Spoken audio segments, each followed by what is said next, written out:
बेटवा तुलसी आए ए बेटवा आए ए बेटवा बेटवा नहीं कहूँ बेटवा भाई हम काफी उठाओ लाठी हम तुम डेली मराते हो अच्छा ए बेटवा आ ये तो पागल हो गए बारे एक पिया के है जहर हम पिया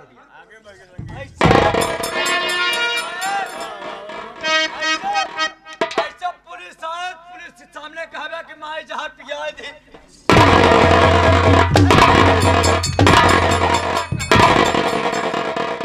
अरे ऐसे अगर पुलिस फाटा आई गवा बतावा भैया हरे अगर पुलिस फाटा आई गए तो ऐसे कहा कि माई जहर पिया हमका चटात यहाँ ए माई कहत यहाँ है जोन बैठी यहाँ है हम कहता ही कहा अब बैठे रहू का देर से न छुआ हटवाई देवे का जान लो अरे किया जब मिले है मोहे अरे सावरिया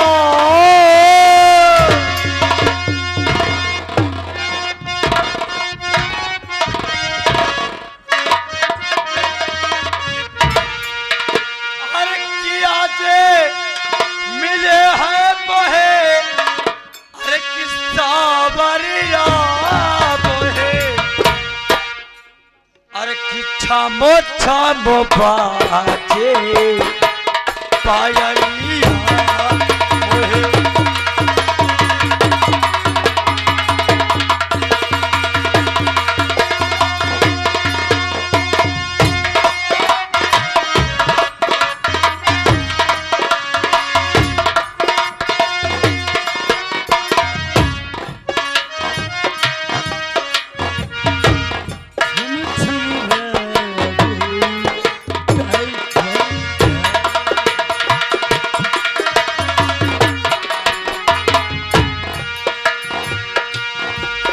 बड़ी मुद्दत से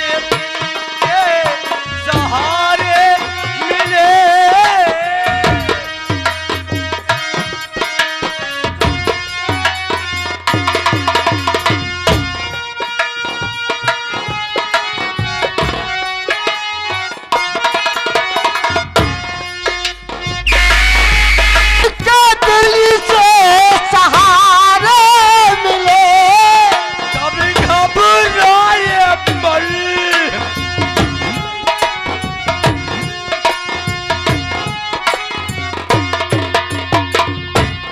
आज हुई तो मैं तो तुम्हारी आप है छम छम बाजे पाया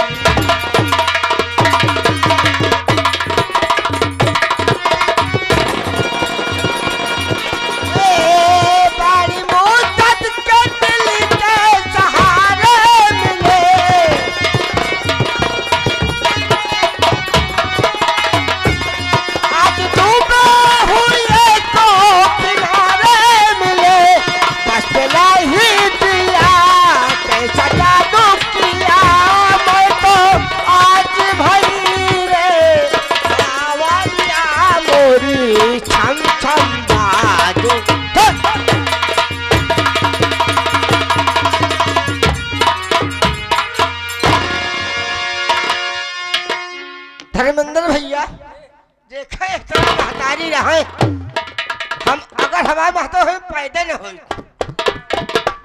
सब 9 महीने हम 18 महीने कर जाए रहे माई जान लिया बहुत बदमाशी है हमारे माँ से गोल्ला निकलिया खोखो वाला है ठीक है कोनो बात नहीं बा जान लिया इनका जाए न दे हम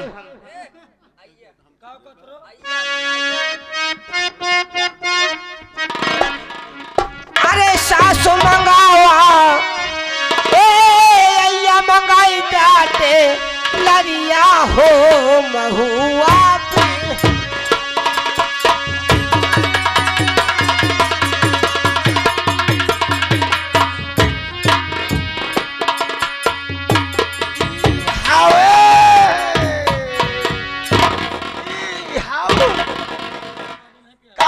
मोतियालाल। हाँ, काका मोतीलाल मोतीलाल मोतीलाल कहा था मोतीलाल। हाँ काका बेटवा पहले हमारे खाता लावा, केका कर्जा दे ही सब आज हम टोटल करब। काका बहन खतवा लावा। उलार खाई जावे बेटा। टोटल इसाला कैसे बोलता है। हमका जे मिले है सारे अगले पागल मिले हुए। वो मिली तो वो पगलानी है, इसार मिले तो पगलान है। जाई तो है खाता ले आई। तुलसीराम बेटवा हाँ। कुर्सी लगाओ कुर्सी।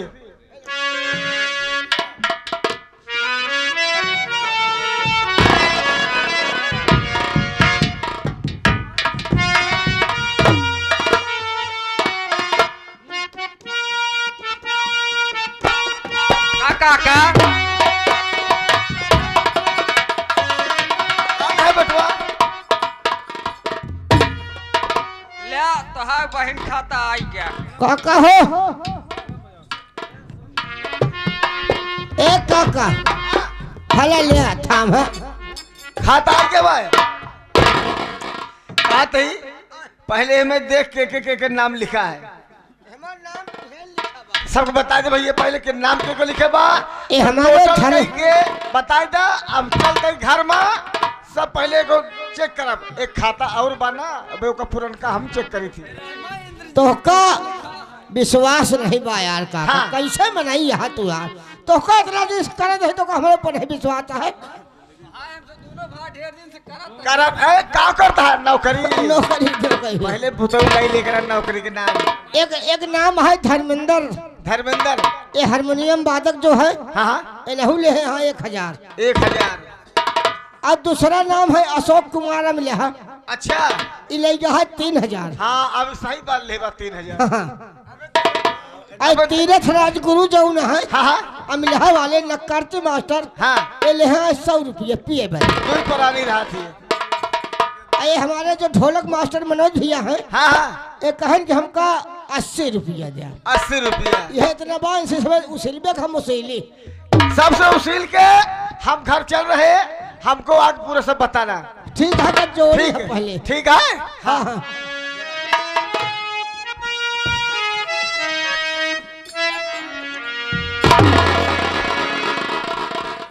धर्मेंद्र भैया पैसा दे दो काका के पठाई हम कसो जैसा सवेरे होता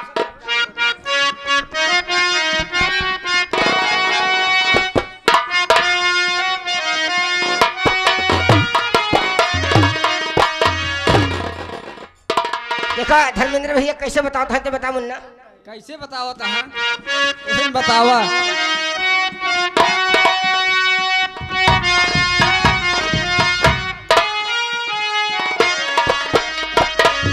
हे मास्टर कहा तो है सुबह टाइम हो गया है, भोरही हो गया है। एक मेहरारू अपने आदमी से कहत यह है कि कुल हमका घुमा लाए लेकिन एक जगह नहीं घुमाया। तो कई आदमी कहे कहाँ नहीं घुमाए तो का बतावा जोन जोन कहू वो करे लेकिन का नहीं करे यह बतावा। कहे सुना बतावत यही कैसे मास्टर। अरे बेल हमाई के दर्शन कराई द पिया शहरवा घुमाई द पिया ना बेल हमाई।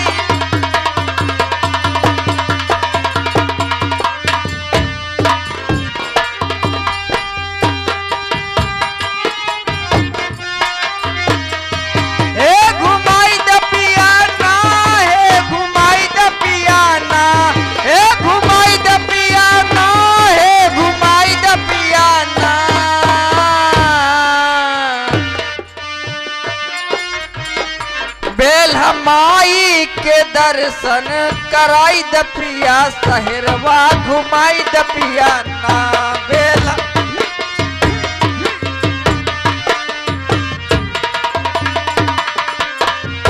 वो औरत और का कहती अपने मर्द से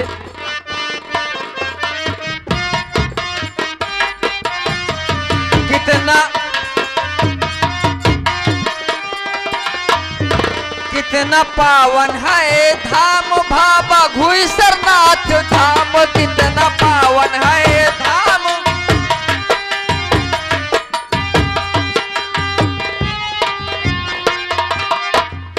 बाबा घुईसरनाथ धाम माई चंद्रिका के धाम। बाबा घुईसरनाथ धाम माई चंद्रिका के। अजगर बाबो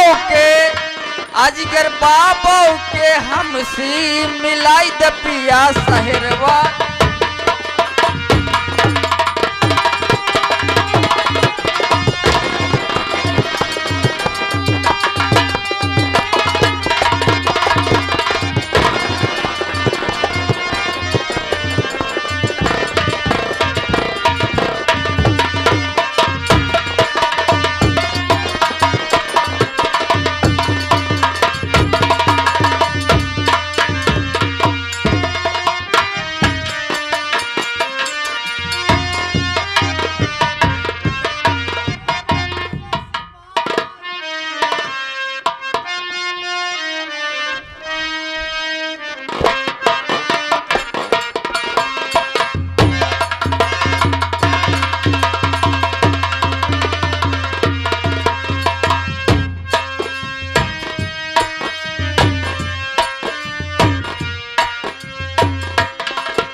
अरे मैं मारू मोरे राजा दर्द के मारे।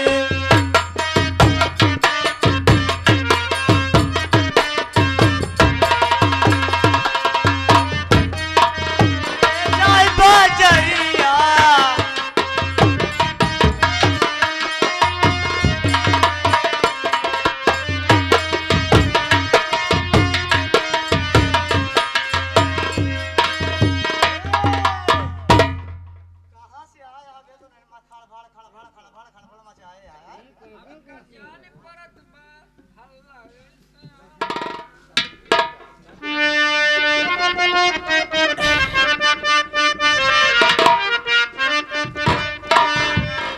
अरे ई जलसा होई नीक लागई दुआरे पा।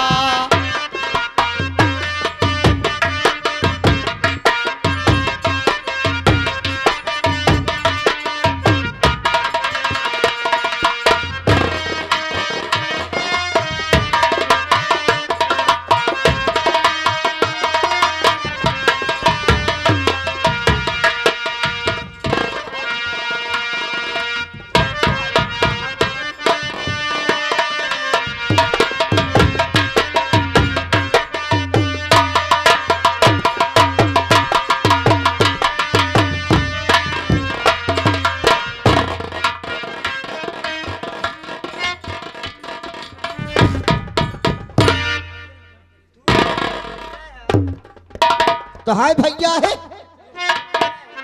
तो हाय भैया ने वही हमारे बाबू के भैया है।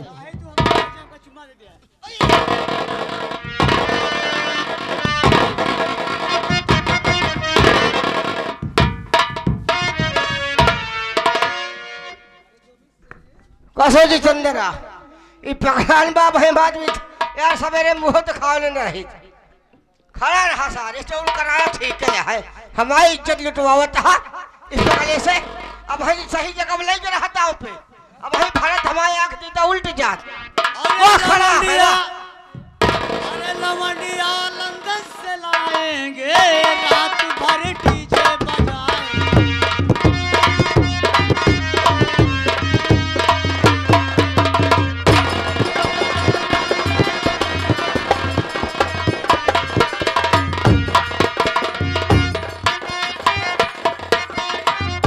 लवंडिया लंदन से लाएंगे रात भर डीजे बजाएंगे।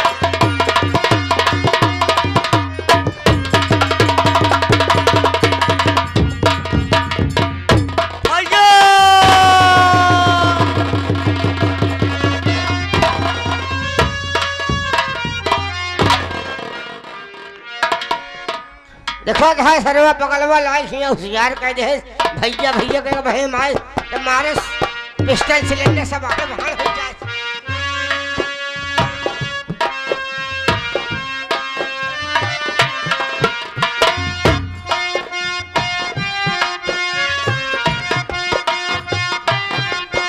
हेलो हेलो हेलो और रख टक टक क्या शुभ है वाह। अरे राधा कांधा से बड़का भैया मैंने संभारी है। हाँ भाई जो फुल्लन जीजा तो का भाई खाने को जाऊ ना भूंजन चब वो घबरा जी। अरे राधा कांधा से होई गवा मिलनवा हे मनवा डोली डोली ना राधा कांधा।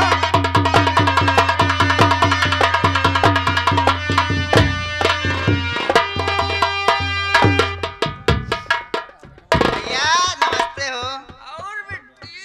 आओ सब ठीक है अपन बतावा। इसमें क्या हुआ हाँ भैया भले हाँ भले है। दिन दिन आगे फूलत आवत है कोनो बात क्या है का नहीं भैया ये बहुत खुशी दिन की बात है ना।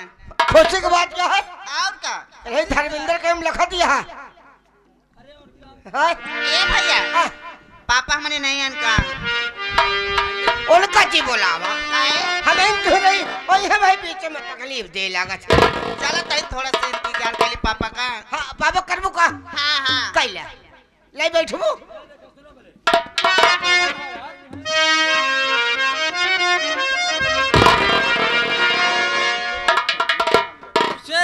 ऐसे व्यक्ति का बताई हाँ भैया आजकल आपके पिताजी के तबीयत बहुत खराब चलती है। अच्छा अच्छा लगता है ज्यादा सीरियस हो गए का आवत हो व्यक्ति हाँ थोड़ी देर कह लिया।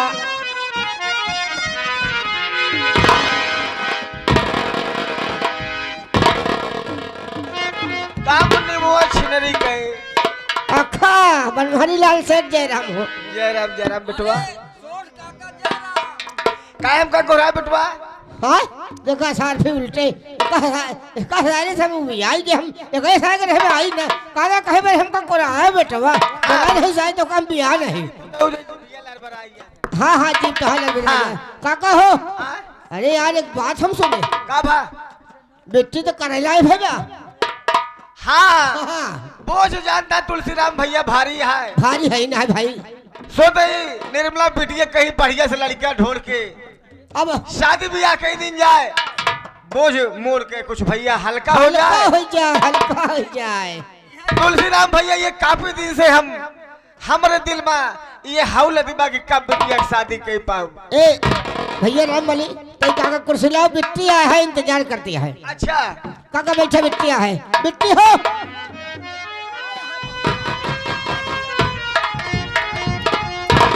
भैया पापा आएंगे कि नहीं? तोरे पाका आए हैं ए बदतमीज पापा पापा हमने कहते पाका ए पापा चलो देखा पापा से मुलाकात करी।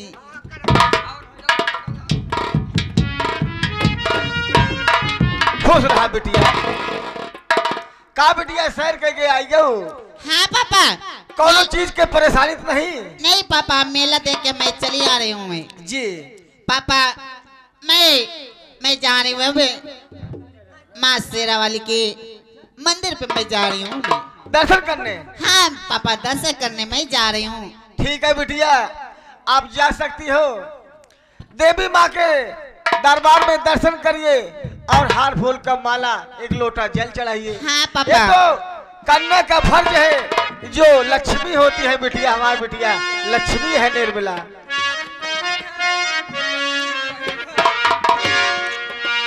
जाते पापा कैसे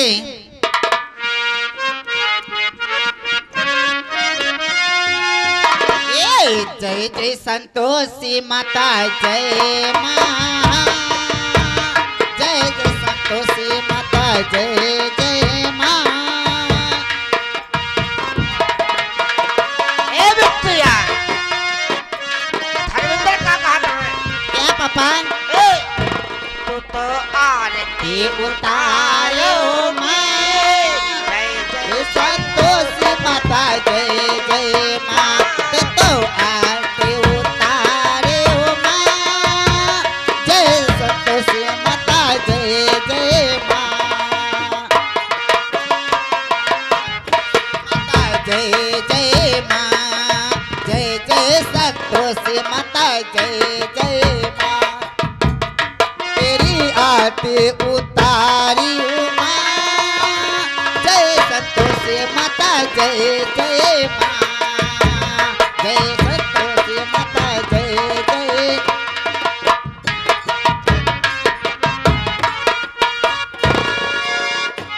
बेटवा रामबली आ बिटिया निर्मला दर्शन करने गई। दर्शन करेंगे नरियर वाले है नहीं तो से घर में हम चल रहे हैं। बिटिया निर्मला जा रही तू दर्शन करने, लेकिन घर में हमको जरूर रहना है। कुछ दिहाई 1 रुपया हाँ अभी जाए तो हाथ दे दे तिजोरी में हाँ। निकाल के। हाँ बेटवा नरियरवा तो देख चाहत रहा। एक बात कहा काका, हाँ निर्मला बिट्टी गए यहाँ दुर्गा माई के दर्शन कराए, हाँ हाँ लेकिन एक बात आपको गलत करन काका। का भा आजकल के युग जमाना खराब लागा है चाचा। ये बात तो सही कहा बेटवा। मान लिया हाँ आजकल हर जगह मंदिर में भीड़ भाड़ हो था, हाँ अकेले नहीं जाए देख रहन काका। ठीक है बेटवा। अब जान था फैशन जमाना, पढ़े लिखी लड़की है। अबे ज्यादा दूर न गए हम मंदिर जाब। ठीक है जा, अब चलते बेटवा हम घर पे दवाई खाए तब तक आराम करते ही। आप मंदिर में लड़की हमारी बेटिया रानी, आप भी जाइए बेटवा। नहीं जानता जो जमाना चलता है पूछा जी। कैसे मास्टर?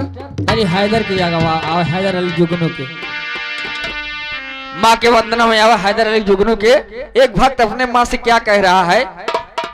अरे हम मंगनवा मंगबे ना, अरे हम मंगनवा मंगबे ना, भाई के मैया के दुनौ चरणवा हम मंगनवा मंगबे ना, भाई के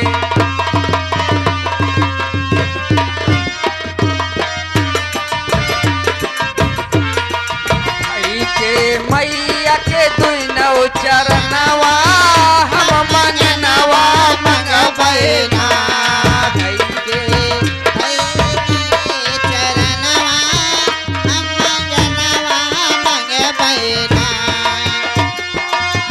हम मंगनवा मंगबे ना, हम मंगनवा मंगबे ना, भाई के मैया के दुनौ चरणवा हम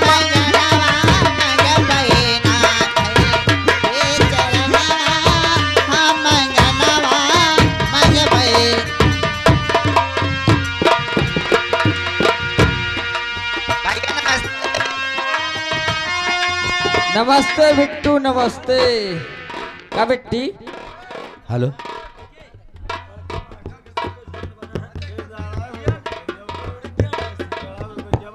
उनका बोला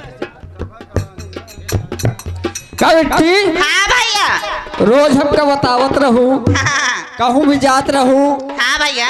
मेला जात रहू हाँ या भैया। कहूँ भी जात रहू, हमका लिया जात रहू। हाँ आज हमका छोड़ के चली आऊ। नहीं भैया, हम तो कह लिया चल आवा चली कैसे? लिया चला ना, ढेर भीड़ भाड़ होत हुआ, ढेर कैसे? ढेर किस्म का मनाई आवत थी।